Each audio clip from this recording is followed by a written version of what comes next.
In our feature story today, drones. We first came to know the term from the wars in Afghanistan and Iraq. Their use in U.S. airspace is coming. The Federal Aviation Administration is developing regulations permitting commercial use of unmanned aerial vehicles by 2015.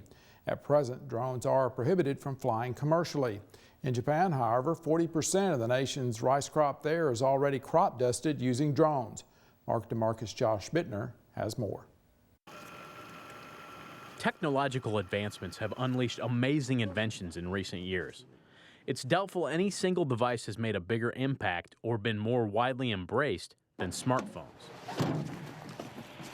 And with minimal modification, the components housed within many handheld devices are capable of controlling autonomous aircraft.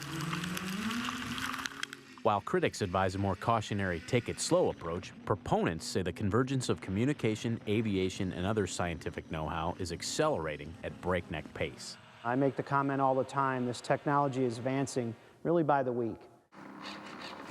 With increased affordability and convenience, several industries, including law enforcement, disaster assessment, and even commercial delivery, are anticipating game-changing advantages via aerial drone technology. And while the term drones may conjure up controversial images of war machines performing strikes with surgical precision overseas, their domestic application also is subject to intense scrutiny. When you fly this piece of equipment and you make a mistake or do something not responsible, there's going to be consequences. Farming may be better suited than most industries to realize immediate beneficial results from an eye in the sky. While most crop scouting still is conducted on the ground, an elevated perspective offers a significant increase in agricultural data. This is not a toy. It won't be long till it'll be rare for a farmer and agronomist not to have one of these at their disposal. And as it's flying, I can easily just move it around. Advanced cameras mounted on unmanned aerial vehicles, or UAVs, have been providing highly useful information to early adopters. Producers embracing precision agriculture, who already rely on GPS to guide tractors and apply chemicals, are rapidly adopting drones of various pedigrees. With the farming community abuzz about the cost savings these devices could yield, the future is looking up in rural America. We're seeing students get picked up as instructors or trainers, and they're all kind of waiting for that commercial market to open here in the U.S. Currently, profit-oriented drone flights are illegal, so widespread operation is grounded. But some research institutions have been granted limited waivers as they seek incorporation of UAV programs into their curriculums. The Federal Aviation Administration is engaged in the arduous task of drafting a comprehensive set of rules that would integrate these flying gadgets into the national airspace by 2015. If we look up in the sky right now, we can see there's a private pilot out here. In the interim, universities and hobbyists can fly, but not above 400 feet. And these discretionary flights generally take place over private property with a landowner's permission. Safety and privacy concerns are paramount to when the government formulates how to issue permits for commercial operation. Legislation primarily aimed at minimizing police overreach has been introduced in a number of states. And while organizations like the American Liberties Union claim that the use of drones within U.S. airspace could lead to a surveillance state, some industry experts don't see an outlet for such data. Is it possible to have 24-hour surveillance over somebody and invade their privacy? Yes. But it costs millions and billions of dollars, and there's not a market for that in the commercial world. According to a March 2013 report, the Association for Unmanned Vehicle Systems International claims that drones will add over 100,000 jobs and $82 billion to the U.S. economy by 2025.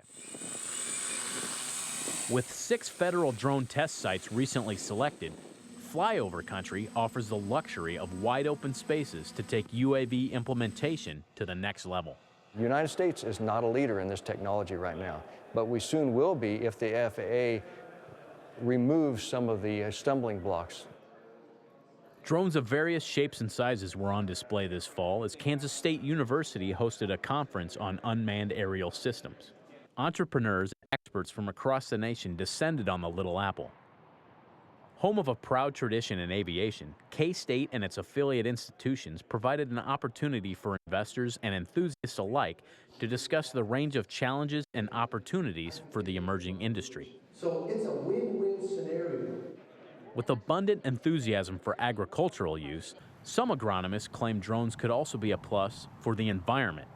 We can improve our ability to reduce the amount of runoff that go into our lakes from our agriculture, and we can improve the ability of getting nitrogen or nutrients in the places it's needed to increase the yield. So we'll increase the amount of production we produce on the same amount of land, even if we don't increase the amount of land we're planting on. Savvy producers have already employed key pieces of new technology to their advantage. Town Line Farms is able to make timely, cost-saving water management decisions by probing soil moisture levels of its irrigated ground in central Illinois. Adding Normalized Difference Vegetation Index, or NDVI imagery, has provided an improved, nearly on-demand glimpse into plant health at any time of the growing season. We were actually hiring an airplane to fly, and they would get us one shot, and it would be right before tasseling, which in this area is mid-July to early July. And we had one chance at it to get one shot a year. The airplane that flew and took this image, without question, was I would say at least $100,000 airplane that cost several $100s an hour to fly. With a background in farming and aviation, Chad Colby purchased his own quadcopter for less than $10,000 and collaborates with growers in his area. Colby is the Integrated Solutions Manager at Cross Implement in Minear, Illinois. The John Deere dealership's progressive clients eventually hope to use intelligence captured by UAVs to pinpoint underperforming areas on their farms. I could fly the drone to that spot, take a photo of it, and from the headlands of the field, the grower could look at that data and then decide on an action. Do I have a hybrid problem? Do I have a weed issue? Do I have an insect infestation? Do I have a water problem? Hundreds of issues. And this is a huge tool for a grower. Huge, huge tool for a grower. Spectral imaging lets you see the wavelengths that you don't normally see. By shining a spotlight on specific challenges instead of casting a wide net, decisions from when to plant to cutting back on costly chemicals and additives can save farmers time and money. We used to farm by the field. As we go forward, we've farmed by the acre. Now we're going to probably farm by 10 square meters. So that'll be kind of our size of our field. And we'll just have hundreds of thousands of little fields attached to one another that as the equipment goes through, it'll adjust based on that microenvironment. And as optical technology continues to march forward, the amount of data a farmer will be able to reap from a drone could increase exponentially. Well, today, we're still putting the pieces of that puzzle together so they fit right. I think in the future, it'll be more of a seamline process. You'll buy a drone especially designed for ag. It'll come in a box. It'll be all ready to go. I think that's the stuff we'll see, and it's tremendously exciting. For Market to Market, I'm Josh Bittner.